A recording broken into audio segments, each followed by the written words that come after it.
School سے بھاگ گیا، کیونکہ یہ پشاور ایسا ہے کہ اس سے بندہ باہر نہیں نکل سکتا۔ تو میں اپنے صوبے کا پہلا بندہ تھا جس نے جیلم سے امتحان پاس کیا تھا۔ ان کو کاغذ سمجھتے یا کوئی اپنے مقدمے کی نقل سے، میں ان کو ہیرے جواہرات سمجھتا ہوں۔ پھر اس کے بعد فل تحصیلدار بنا۔ شادی اور بچوں کے ہونے کے بعد بغیر تیاری اور کتابوں کے پڑھے یہ دونوں ایم اے کی۔ میں نے کہا اتنی کتابیں میرے پاس ہیں، یہ آپ دیکھ رہے ہیں، تو اس سے مجھے کچھ فائدہ بھی ہوا ہے کہ نہیں؟ تو آیا طرح وہ جو عملی رپورٹنگ کا کام تھا کالج کے دوران ہی، وہ میں نے تھوڑا بہت مطلب یہ کورٹ رپورٹنگ اور تھانوں میں جانا جس وہ کیا۔ اس طرح پختون رسالے میں باچا خان کے کو غسل دینے کا ایک واقعہ میرے ساتھ ہوا تھا، تو اس کے بارے میں لکھا تھا۔ انہوں نے مجھے بس مجبور کیا، میں یہی کہوں گا، اور خاک پشاور کے نام سے روزانہ اخبار شہر میں ایک کالم چھپنے لگا 2008۔ تو اس کے لیے میں روزانہ مطلب جا کر تحقیق کرتا تھا۔ اس میں ایک گھر کی تصویر لے رہا تھا تو ایک صاحب بڑے غصے ہوئے اور انہوں نے مجھے ڈانٹا بھی کہ آپ کس کی اجازت سے تصویریں لے رہے ہو؟ یہ وہ تو لاہوری دروازے تک یہ جتنے 8 ہیں کہ 7 دروازے بنتے، ان سب کے سب شہر کے ہر گلی ہر کوچے میں، چاہے وہ جس کو بند گلی کہتے ہیں نا، اس بند گلی میں بھی میں اندر گیا ہوں۔ جس طرح وہ پشاور سے میرا جو عشق تھا وہ جنون کی حد تک بڑھتا رہا۔ پروونشل مینجمنٹ سروس کے ان کی طرف سے اکیڈمی کی طرف سے مجھے دعوت ملی کہ آپ آئیں اور ہمارے ساتھ ایک ریونیو کی کلاس لے لیں۔ پشاور ایک اور لطیف لالہ اس وقت اللہ ان کو بخشے، وہ ان کے ہائی کورٹ کے صدر تھے، انہوں نے بلایا تھا۔ اس وقت آپ پشاور کی سب سے بڑی نجی لائبریری کو اون کرتے ہیں، یہ کتب ذخیرہ کرنے کا شوق آپ کو کہاں سے ہوا؟ پیار، عشق، محبت، اس کی درجہ بندی تو بہت میرے جیسے کامل آدمی کے لیے مشکل۔ دنیاوی جس عشق کو ہم کہتے ہیں، آپ یا جس معنوں میں لوگ پوچھتے ہیں، وہ بھی کئی ہوئے ہیں۔ آج کے ہمارے مہمان ہیں جناب ہمایون اخوند صاحب، جو کہ کسی تعارف کے محتاج نہیں۔ ویلکم ٹو دا شو سر۔ جی بہت شکریہ آصف آپ کا کہ آپ نے وقت نکال کے میرے جیسے ناچیز کو موقع دیا ہے۔ تو میرا بس یہی تعارف ہے کہ ادھر پشاور میں پلا بڑا ہوں۔ یہ ہمارے پشاور کے قریب ایک گاؤں ہے مریم-زئی، یہ کوہاٹ روڈ پر ہے پشاور سے جنوب کی طرف، تو وہاں میں پیدا ہوا ہوں۔ پھر ابتدائی تعلیم تو وہاں حاصل کی اپنے گاؤں میں، پھر ادھر پرائمری اسکول سے، کوئی بڑا اسکول اس زمانے میں تھا نہیں، یا ازاخیل میں ہائی اسکول تھا، یا متنی میں تھا، عدیزئی میں تھا۔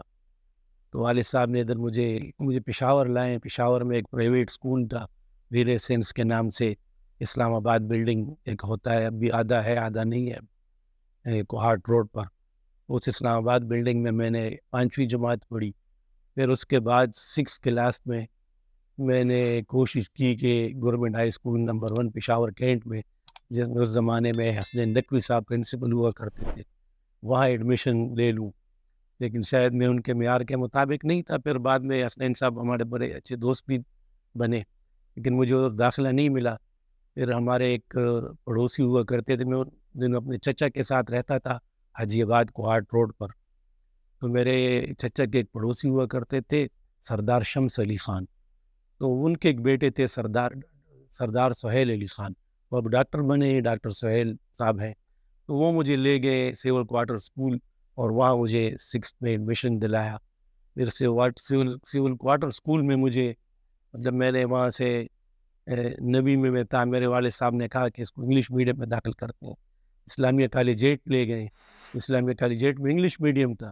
تو وہ مجھ سے نہیں سنبھالا گیا، جب شروع سے اردو میڈیم میں پڑھا۔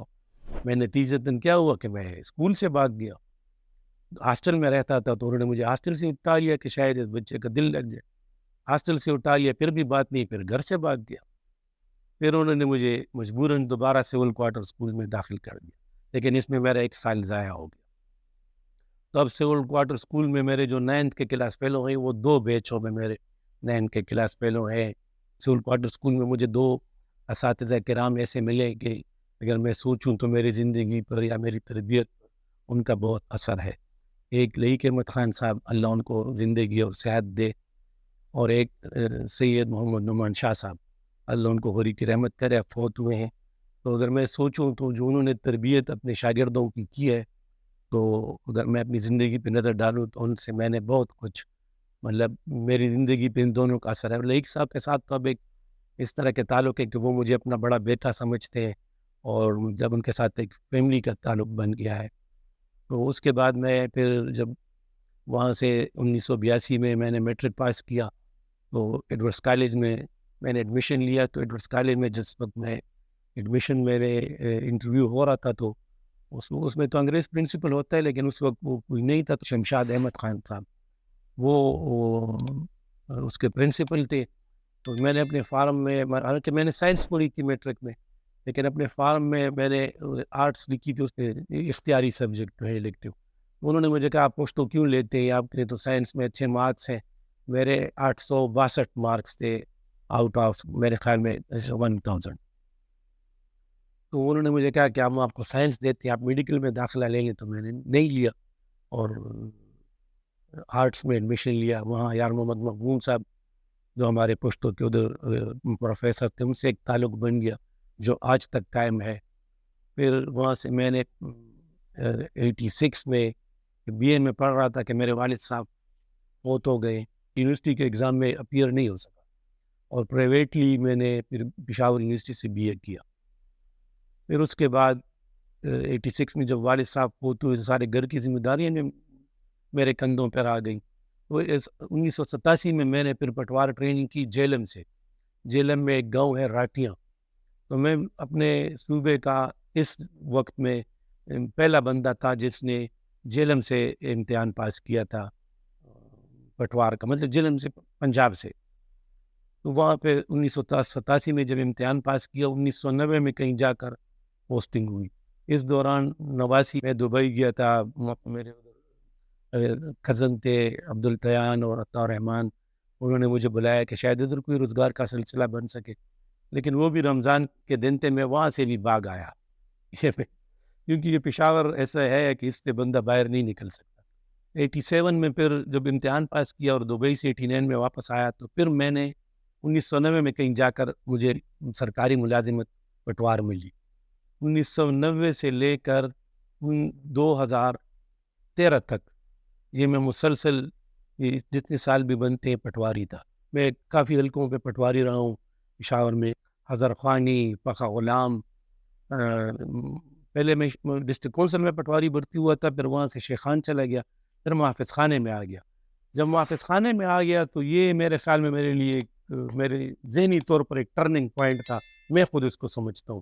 کیونکہ اس میں جو فائلیں پڑی ہے، جو کاغذ پڑے ہیں، میں لوگ تو ان کو کاغذ سمجھتے ہیں یا کوئی اپنے مقدمے کی نقل، میں ان کو ہیرے جواہرات سمجھتا ہوں. کہ ان میں ہمارے آپ کے پشاور کے ایک ایک گھر کی ہسٹری پڑی ہوئی ہے، ایک ایک مقام کی اس کی ہسٹری پڑی ہوئی ہے. اس کو کھوجنا ہے، تلاش کرنا ہے، یہ الگ بات ہے. لیکن بدقسمتی سے وہ سب کچھ سب ختم ہو گیا ہے. وہ محافظ خانہ تو اب اس کی بلڈنگ بنا رہے ہیں، لیکن ریکارڈ کے حوالے سے ہم کچھ نہیں کہہ سکتے وہ کہاں پر ہے، کدھر چلا گیا، اور اس کو اس سے کہاں منتقل کر دیا گیا.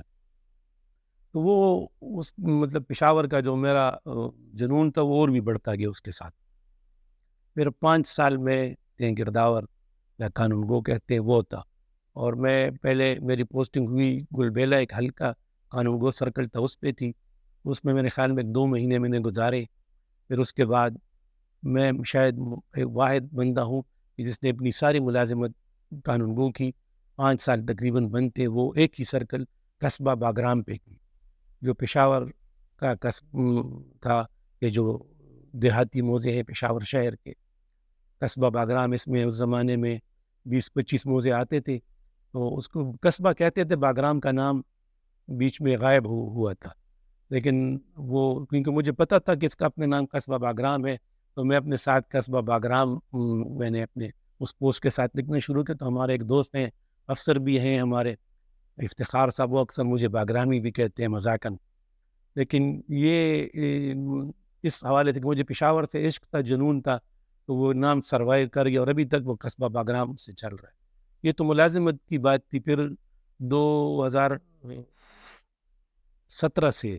میں نائب تحصیلدار ہوا ریونیو پشاور میں، اور اس کے لینڈ ایکوزیشن میں 2 سال کام کیا. پھر اس کے بعد فل تحصیلدار بنا.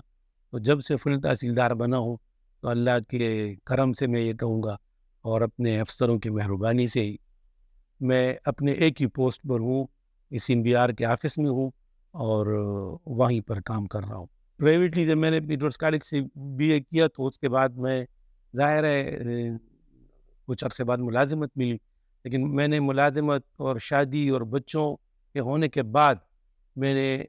MA اردو میں کیا اور ایک MA پشتو میں کیا. ویسے ہی اعلان کہ نہ اس کے مجھے کوئی انکریمنٹ مل رہا تھا نہ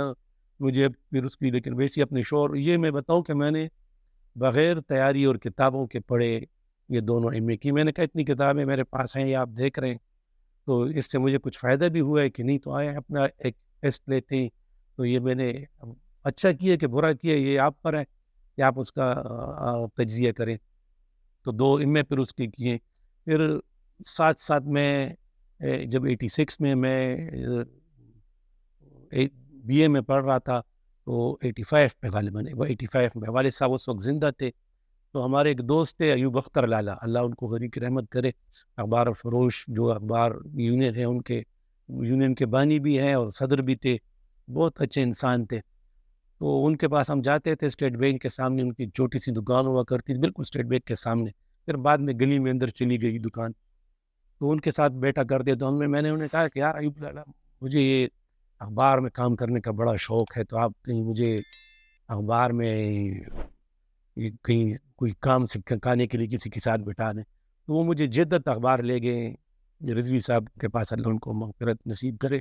یہ اس وقت رحمان بابا کالونی یہ شعبے کے بیک سائڈ پہ کب میں ایک ان کا دفتر جدت اخبار کا ہوا کرتا تھا. ادھر رضوی صاحب کے ساتھ کچھ دن کام کرنے کا موقع ملا. پھر جنگ میں سبز علی شاہ لالا اور گوہر یہ ان کو میں اپنا استاد سمجھتا ہوں، شاید وہ مجھے ان کو یاد بھی نہیں ہوں. تو اس طرح وہ جو عملی رپورٹنگ کا کام تھا کالج کے دوران ہی وہ میں نے تھوڑا بہت مطلب یہ کورٹ رپورٹنگ اور تانوں میں جانا جس طرح ہوتے ہیں رپورٹر بھائی سارا پتہ ہے وہ کیا. پھر یہ بس اس کے بعد کچھ تعلق نہیں رہا صحافت کے ساتھ، کہیں کوئی آرٹیکل وغیرہ لکھ لیا کسی اخبار رسالے میں چھپ گیا. جس طرح پختون رسالے میں باچا خان کے وہ غسل دینے کا ایک واقعہ میرے ساتھ ہوا تھا تو اس کے بارے میں لکھا تھا. پھر وہ قلندر مومن صاحب کے کہنے پہ میں نے لکھا، انہوں نے کہا یہ لکھ لو، تاریخ ہے تو اس کو تاریخ کا حصہ بننا چاہیے. تو واقعی ان کی بات صحیح تھی، ان کے کہنے پہ میں نے پشتوں میں لکھا تھا. پھر ان کے فرزند ہے ذیلان مومن ہمارے دوست ہیں،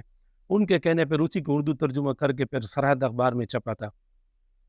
اور ذیلان مومن کا ذکر آ گیا تو اس کے ساتھ ہی انہوں نے مجھے جب 2008-9 میں آج اخبار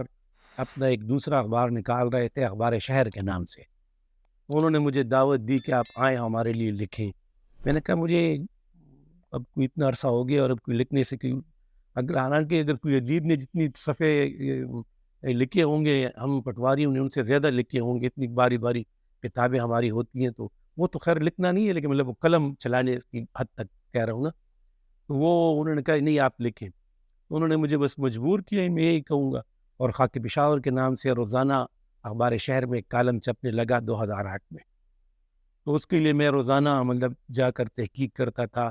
پھر اس تحقیق کو لکھنا مطلب اس میں انہوں نے مجھے اخبار لکھنے سے یہ کالم شائع ہونے سے 10-15 دن دیے کہ آپ جتنے اس میں لکھ سکتے ہیں کہ ہمارے پاس مواد آ جائے اور پھر اس کو چھاپیں.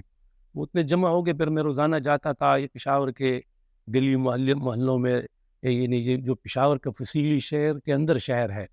جس کو 16 دروازوں کا شہر کہتے ہیں.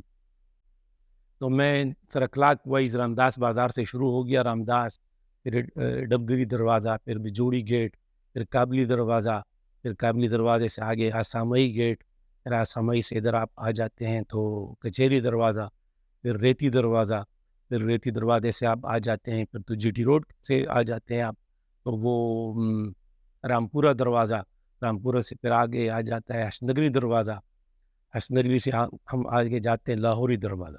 تو لاہوری دروازے تک یہ جتنے 8 ہیں کہ 7 دروازے بنتے ہیں، ان سب شہر کے ہر گلی ہر کوچے میں، چاہے وہ جس کو بند گلی کہتے ہیں نا، اس بند گلی میں بھی میں اندر گیا ہوں. بعض مہربان دوست ہیں انہوں نے اپنے گھر بھی بلایا، اپنے مطلب جو پرانے طرز کے گھر تھے ان میں بھی اندر جانے کا موقع دیا، ان کی تصویریں بھی اتاری. بعض ایسے بھی تھے کہ مجھے یاد ہے ایک جگہ پہ ہم کریم پورہ میں یہ گلی عبدالرشید جس کو چکا گلی کہتے ہیں، اس میں ایک گھر کی تصویر لے رہا تھا تو ایک صاحب بڑے غصے ہوئے اور انہوں نے مجھے ڈانٹا بھی کہ آپ کس کی اجازت سے تصویریں لے رہے ہو، یہ وہ. بہرحال وہ مطلب اس طرح کی تکلیف وہ مشکلات کا سامنا تھا، اور وہ تصویریں لیتے رہے، اور وہ کالم جو 3 دن پہلے کام کیا ہوا تھا وہ اس کو لکھتے، پھر وہ چھپتا، پھر تو اس بہت زیادہ پاپولر ہوا۔ پھر اخبار شہر کے بعد وہ کالم آج میں چھپنے لگا، ری پرنٹ اس کا چھپنے لگا۔ پھر اس کے ساتھ ساتھ میں نے سوچا کہ بھئی شہر پہ تو کام کر رہے ہیں،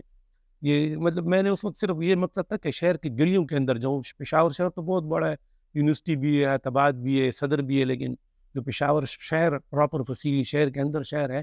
تو اس پہ اصل میں ذرا بیک وہ کیا کہتے ہیں فلیش بیک میں چلا جاتا ہوں۔ تو اس میں اس طرح تھا کہ میرے پاس جب میں یہ ملازمت کر رہا تھا 1990 میں پشاور میں، ظاہر ہے وہ بازار کلام میں پٹوار خانہ اس وقت شہر میں ہوا کرتا تھا، تو مجھے شہر کے عمارتیں اور گلیاں محلے دیکھ کے تو شوق اٹھ کھڑا ہوا کہ بھئی اس پہ کچھ لکھوں۔ تو میں نے ایک ترتیب بنائی کہ اس پہ پشاور شہر کی ان چیزوں پہ لکھنا چاہیے۔ تو وہ پھر اس زمانے میں کلندر مومن صاحب، یہ رضا مدانی صاحب، فارغ بخاری صاحب، اور یہ سارے زندہ تھے، خاطر غزنوی صاحب یہ زندہ تھے۔ تو میں نے اپنی وہ لسٹ، اس وقت میں کمپیوٹر تو تھا نہیں، نیشنل سینٹر جو ہوا کرتا تھا صدر میں، اس میں ایک دوست سے ٹائپ کرائی اردو میں، تو سب کے پاس اس کی وہ فوٹو کاپیاں کر کے ان کے پاس لے گئے کہ یہ میں ایک لسٹ بنائی ہے، تو میں ان پہ کام کرنا چاہتا ہوں، ان موضوعات پہ پشاور شہر کے حوالے سے۔ اس میں ثقافت، ہسٹری، وہ ساری چیزیں آ جاتی ہیں، پرانے دستاویزات، شخصیات، مقامات، واقعات۔ تو وہ مجھے ایک بات یاد ہے کہ رضا مدانی صاحب نے تو وہ کیا کہ وہ اس پہ کام کرنا چاہیے، ہم نے باقی اس پہ کام نہیں کیا۔ خاطر غزنوی صاحب نے ایک بات مجھے کہی اور وہ مجھے یاد ہے، انہوں نے کہا کہ یہ کام تو مجھے کرنا چاہیے تھا، اتنا یہ بھاری کام ہے۔ میں نے کہا سرور صاحب دعا کریں شاید میں پورا کر سکوں، لیکن وہ شاید مجھ سے بھی اس طرح نہ ہو سکے جس طرح میں چاہتا تھا۔ کلندر مومن صاحب نے بڑی اس میں مدد کی، انہوں نے پھر مجھے مشرق اخبار بھیجا کہ آپ جائیں مشرق کے پرانی تصویریں مشرق کے پاس ہے وہ لے لیں، وہ ان سے کچھ میں نے حاصل کی۔ تو اس طرح وہ پشاور سے میرا جو عشق تھا وہ جنون کی حد تک بڑھتا رہا۔ باگرام اخبار ایک پشتوں کا چھپتا تھا، ہمیش خلیل صاحب اللہ ان کو صحت اور زندگی دی، تو وہ اس کو چھاپتے تھے، اور یہ ادھر اس کا دفتر تھا، چنار بلڈنگ میں اس کا دفتر ہوا کرتا تھا شعبے میں، تو میں جاتا تھا ان کے ساتھ۔ اس وقت یہ پشتوں کی نئی املا متعارف ہوئی تھی، تو اس میں وہ ہے یہ جو ہے یہ اس کا چکر ہے کچھ، اور دو چشمی ہے کا اس مسئلہ تھا، تو وہ میں نے ان کے ساتھ سیکھی بھی، اور اس طرح وہ اخبار میں بھی کام کرتا رہا ڈیسک پر۔ اس میں سچ یہ بتاؤں کہ اس زمانے میں نے یہ شاید ملازمت کی پہلے کی بات ہے، کیونکہ میں نے لیڈ ریڈنگ ہاسپٹل میں ڈسپنسر میں ٹریننگ، کیونکہ ملازمت تو مل نہیں رہی تھی، میں فارغ تھا، تو ڈسپنسر ٹریننگ میں نے لیڈ ریڈنگ ہاسپٹل میں وہ ٹریننگ کے لیے داخلہ لیا۔ تو کبھی رات کے 8 بجے ڈیوٹی ہوا کرتی تھی، کبھی صبح ہوا کرتی تھی، کبھی دوپہر، تو جو وقت مجھے ملتا تھا وہ میں ہمیش خلیل صاحب کے پاس جاتا تھا، نزدیک پڑتا تھا اسپتال سے، تو میں جا کر ان کے ساتھ اخبار، تو یہ پشتوں میں اکثر وہ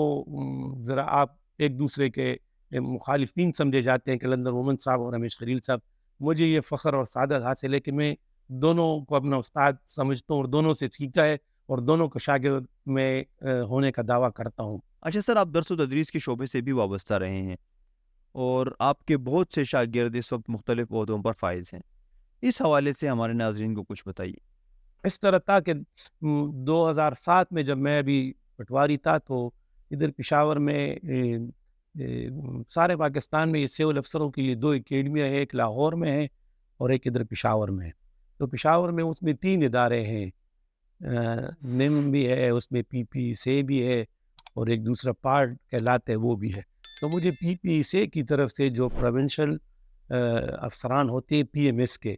پروونشل مینجمنٹ سروس کے، ان کی طرف سے اکیڈمی کی طرف سے مجھے دعوت ملی کہ آپ آئیں اور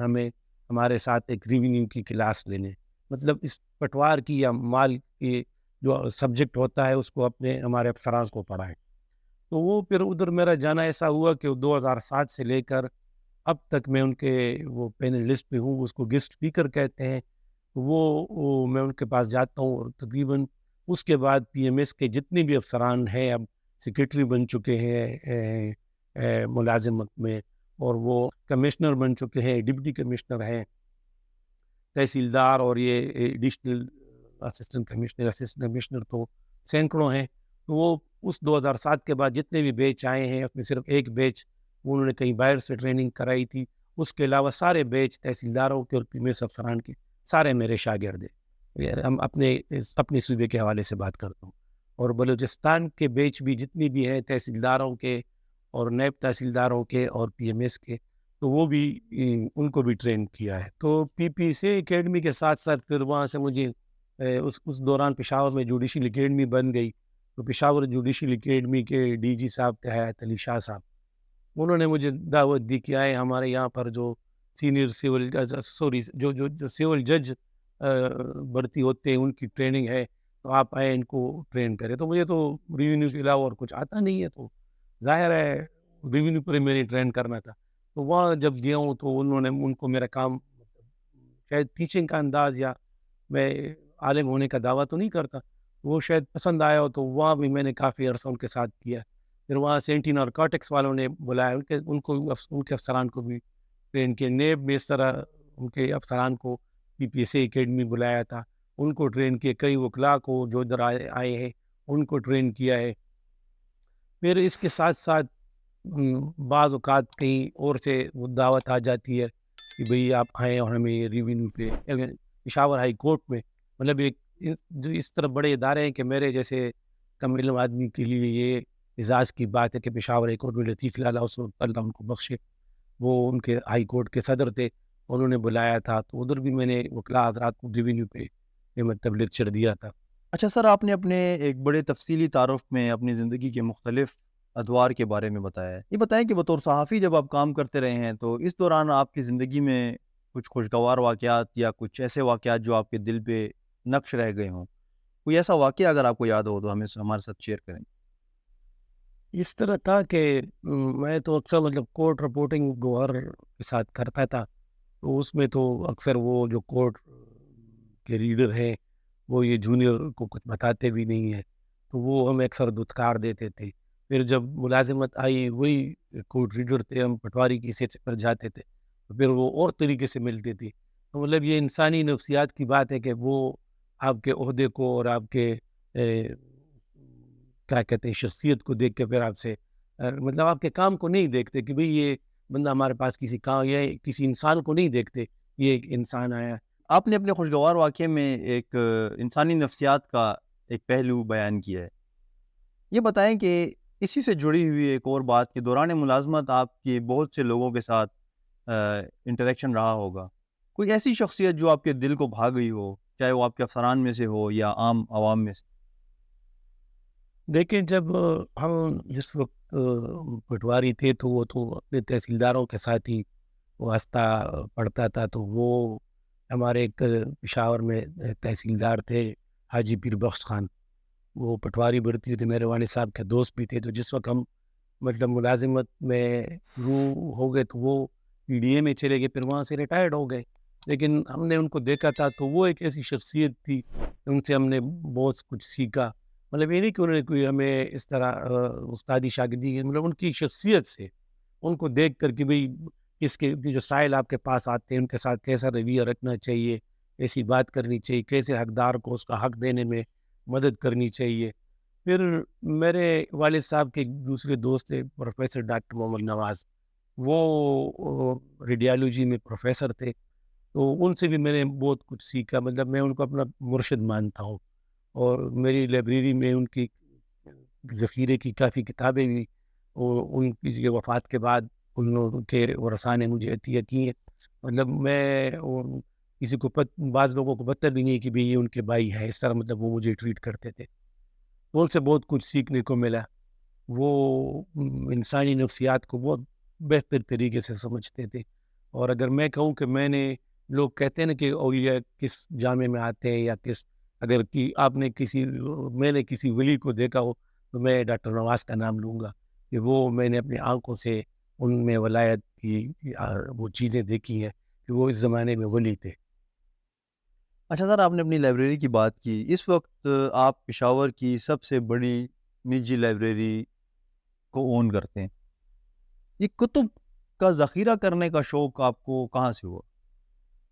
اچھا، یہ تو خیر آپ نے ذکر کیا کہ پشاور کی سب سے بڑی لائبریری، میں اس کا دعویٰ نہیں کرتا،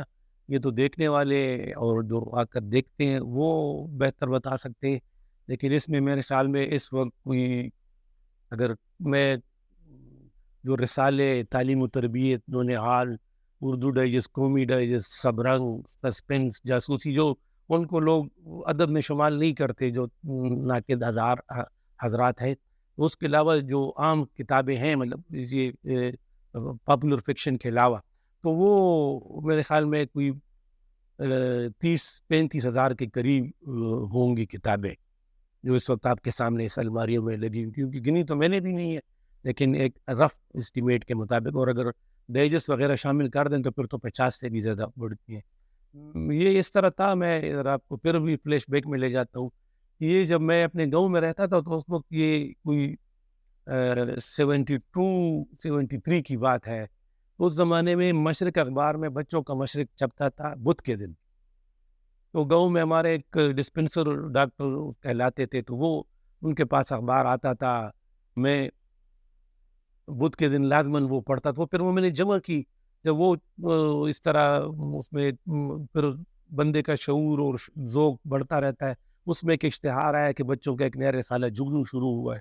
تو وہ میں نے پھر کوشش کی کہ لوں، پھر اس طرح شہر میں آیا تو تعلیم و تربیت، وہ میرے چچا کے گھر میں جہاں میں رہتا تھا آتا تھا، وہاں پھر تعلیم و تربیت سے آداب عرض اور پھر نونہال، تو اس طرح وہ میرا جو بچوں کے مشرق سے رجحان بچوں کے رسالوں کی طرف ہو گیا۔ پھر جس دن مجھے یاد ہے، جو میں یہ حسنین صاحب کی بات مجھے اس لیے یاد ہے نمبر 1 اسکول میں داخلے کی، کہ جب وہاں میرا داخلہ نہ ہوا تو سامنے ایک جمال بک ڈپو تھا، اس زمانے میں نمبر 1 کینٹ کے سامنے، ادھر سے میں نے 1-2 کتابیں لیں، ٹارزن اور کنگ کانگ، اور ٹارزن اور مگرمچھ، اب بھی میرے پاس ہے وہ، تو وہ ان سے پہ مجھے پتہ چلا، مطلب کیونکہ گھر سے بندہ نکلتا ہے، ایک چھوٹا اسکول ہوتا ہے، آپ پھر بڑے اسکول میں جاتے ہیں تو آپ کا ذہن وسیع ہوتا ہے، آپ دنیا دیکھنے کو ملتی ہے، تو مجھے میرے ساتھ عملی طور پر اس طرح ہوا، تو وہ پھر پتہ چلا، پھر کہ سخانی میں ایک دکان تھی، اب بھی ہے، اللہ قائم رکھے، غفور اسٹیشنری مارٹ کی، تو اس زمانے میں اس میں فیروز سنز کی واحد ان کی کتابیں ان کے پاس ہوا کرتی تھی، اس میں یہ موت کا تعاقب آتا تھا، فیروز چند کے ناول آتے تھے بچوں کے، وہ ساری جتنی بھی اس زمانے میں تھی، مجھے مطلب اگر والد صاحب، میں شہر میں رہتا تھا، وہ گاؤں میں رہتے تھے، کوئی جیب خرچ کے لیے کچھ دیتے تھے تو وہ میں کتابوں پر خرچ کر دیتا تھا، تو وہ میں نے جو بھی اخبار اپنی زندگی میں لیا ہے، اخبار بھی کوئی رسالہ لیا، وہ میں نے ردی میں نہیں بیچا، آج تک میرے پاس وہ محفوظ پڑا ہوا ہے۔ یہ ایک عجیب سی بات شاید اس کو آپ کہیں،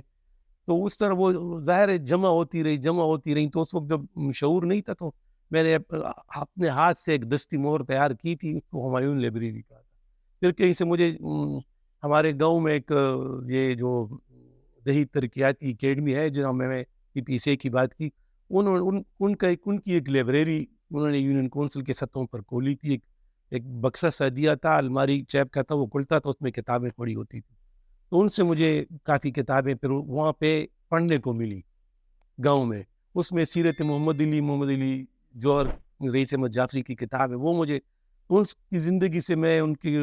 ظاہر ہے بچہ ہے کسی سے تو انسپائر ہوگا،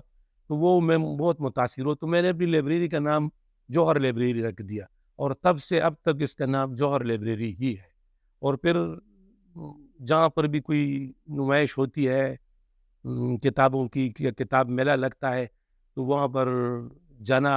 مطلب ضروری سمجھتا ہوں، اور جو جیب میں پیسے ہوتے ہیں وہ صرف واپسی کا ٹکٹ اور بچا لیتا ہوں، باقی ساروں کی کتابیں لے آتا ہوں، تو یہ اب ہے اس میری چھوٹی سی لائبریری میں، سمجھتا ہوں اس سے ایک یونیورسٹی کالج میں ہمایون، میاں ہمایون ہے، انہوں نے کوئی PhD تھیسس کر رہے تھے، ان کو بھی مدد یہاں سے میں نے مطلب کتابوں کی صورت میں ان کی ہے، اور ایک ہمارے دوست ہیں پروفیسر رئیس مغل صاحب، وہ کسی کے ایک بچی تھی مردان کی ہے، تو وہ انارکلی ڈرامے پر کوئی ریسرچ کر رہی تھی، تو انہوں نے کافی لائبریریاں جان ماری، لیکن فلم اور ڈرامے کو تو لوگ وہ ممنوع موضوع سمجھتے ہیں شاید، تو ان کے پاس وہ کتابیں ان کو کہیں سے بھی نہیں ملی، تو وہ پھر ادھر آئی تو انہوں نے یہاں سے ریسرچ کی، باقی اس طرح آتے ہیں، کوئی کسی کو ریسرچ کی ضرورت ہوتی ہے تو آ جاتے ہیں، باقی میری جو اپنے ملازمت یا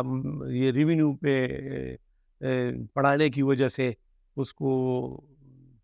مجبوری سے، پھر مجبوری سے تو نہیں میں نہیں کہہ سکتا، لیکن وہ اس کے لیے بھی پھر جو ریونیو کی جو بھی کتاب، جو بھی سرکولر، جو بھی کوئی چھپا ہوا مواد مجھے مل سکا وراثت پہ، اسلامی قانونی وراثت پہ، اہل تشیع اور اہل سنت کی وراثت پہ، وہ سب کتابیں اللہ معاف کرے تحدیث نعمت کے طور پہ کہتا ہوں کہ وہ سب میرے پاس ہیں، اور ریونیو کے متعلق جو بھی کوئی آپ کے پاس ایکٹ ہو، کوئی چیز ہو، وہ سب ادھر میری لائبریری میں، جوہر لائبریری میں وہ موجود ہے۔ آپ نے بتایا کہ 35,000 کے قریب کتب ہیں، تو آپ کو ان اتنے بڑے ذخیرے میں سے کوئی ایسی چند کتب جو آپ کو بہت پسند آئی ہوں؟ سر ایک تو ہم مسلمانوں کا ایک بنا بنایا جواب ہوتا ہے نا کہ، لیکن میرے خیال میں اس عظیم شان کتاب کو ان عام کتابوں کے مقابلے میں اس کا ذکر کرنا بھی میں اپنی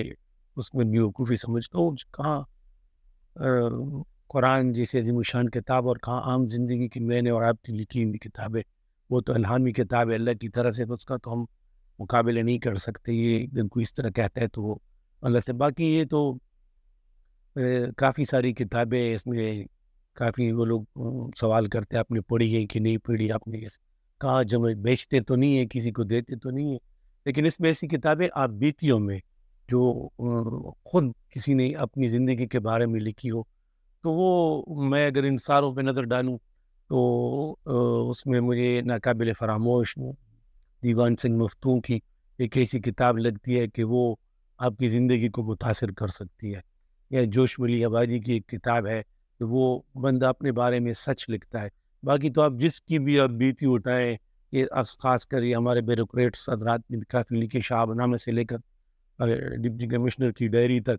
تو ان سب میں ہر ایک نے اپنے آپ کو، یا پولیس کے افسران نے لکھی ہے، ہر ایک نے اپنے آپ کو دودھ کا دھلا ہوا بنا لیا ہے۔ بندے کو اتنا منافق بھی نہیں بننا چاہیے، گناہ ایک ہوتا ہے اس کو سرعام نہیں کرنا چاہیے، لیکن اس کو اس پہ فخر کرنا چاہیے، لیکن اتنا منافق بھی نہیں ہونا چاہیے کہ بندہ جھوٹ بولے۔ تو میرے خیال میں یہ اس طرح کی کتابیں ہیں کہ میرے اپنے خیال میں جو یہ سرکاری افسران کی ابیتیاں ہیں نا، وہ ان میں خوبیاں ہیں، ان میں جو کس طرح انہوں نے ایڈمنسٹریشن کو چلایا، کس طرح انہوں نے اپنے معاملات کو آگے بڑھایا، کس طرح مشکلات میں پھنسے، کس طرح اپنے صوبے کو، اپنے ضلع کو اس سے نکالا، تو اس میں یہ جو سرکاری اکیڈمیاں ہیں جو سول سروس کی ٹریننگ کی، ان کے نصاب کا حصہ بننا چاہیے۔ اب دیکھیں ایک کتاب ہے بلبل نواب کی، انڈیا میں ایک ڈپٹی کمشنر صاحب تھے، تو کہیں طوفان اور سیلاب آیا تھا تو ان کا ضلع باقی انڈیا سے کٹ گیا تھا، پاکستان بننے کی بات ہے، تو انہوں نے اپنے ضلع میں اپنے نوٹ بنا لیے تھے، دستخط کرتے تھے اور مہر لگاتے تھے، تو یہ انوکھی سی بات ہے، تو پھر ان کو ایکسپلینیشن بھی ان کی کال ہوئی تھی، لیکن اب یہ بات اگر کورس میں پڑھائی جائے یا بیٹی کورس کا حصہ بنا لیا جائے، تو جو عام افسران ہیں سول سروس کے، ان کو بہت کچھ سیکھنے کا موقع ملے، کیونکہ اکثر ہم نے دیکھا کہ جو ہمارے سول افسران صاحبان ہیں وہ کتاب پھر کم ہی پڑھتے ہیں، کم ہی لوگ ہوں گے۔ وہ ہمارے ایک سیکرٹری صاحب ہیں فضل حسین صاحب، وہ کہتے ہیں جو لوگ کتاب پڑھتے ہیں وہ دوسروں کی نسبت کم خراب ہے، یعنی اگر ان میں کوئی برائی بھی ہے تو جو عام لوگ ہیں جو کتاب نہیں پڑھتے، وہ افسر یا عام آدمی، تو جو کتاب پڑھنے والا ہے وہ اس کی نسبت کم کرپٹ ہے یا کم خراب ہے، کم اس کے جو معاملات ہیں دوسروں سے بدتر ہے، مطلب نہیں ہے، بہتر ہے۔ اچھا سر، یہ لائبریری کی بات چل پڑی ہے تو، اور آپ نے خود اپنی باتوں میں جو لوگوں کے فریکوینٹلی آسک کوسچنز ہوتے ہیں جو آپ سے ہوتے ہیں، ان میں ایک سوال یہ بھی ہو سکتا ہے کہ اس لائبریری کے اوپر آپ کے خیال میں آپ کا کتنا خرچہ آیا ہوگا، اور یہ کتب آپ نے کتنے عرصے میں اکٹھی کی؟ سر یہ تو میں نے بتایا نا کہ 1975 سے میں نے اپنے پاکٹ منی سے کاٹ کے، مطلب اس طرح مجھے موقع ملا کہ کہیں پر میرے پاس جیب میں پیسے ہوں تو میں کتاب لوں کہ میں کھانا کھاؤں، تو میں نے کھانا نہیں کھایا، اور یہ کتاب مطلب کسی دوسرے شہر میں، مطلب پشاور کی بات میں نہیں کر رہا کہ پشاور میں میرے ساتھ کئی دفعہ باہر شہروں میں اس طرح ہوا ہے، تو میں نے کھانا بغیر کھائے پیے دوسرے شہر سے بھوکا پیسہ آیا، لیکن ان پیسوں کی کتاب لی ہے، تو اس پہ تو ان کی قیمت کا اندازہ تو بہت مشکل ہے، کیونکہ جتنا بھی میں نے اپنے اوپر خرچ کرنا تھا، اپنے کپڑوں پر یا اپنے چیزوں پر، تو وہ انہی چیزوں پہ، ان کتابوں پر ہی خرچ کیا ہے، تو قیمت کا اندازہ تو مشکل، کیونکہ کتاب اگر اس زمانے میں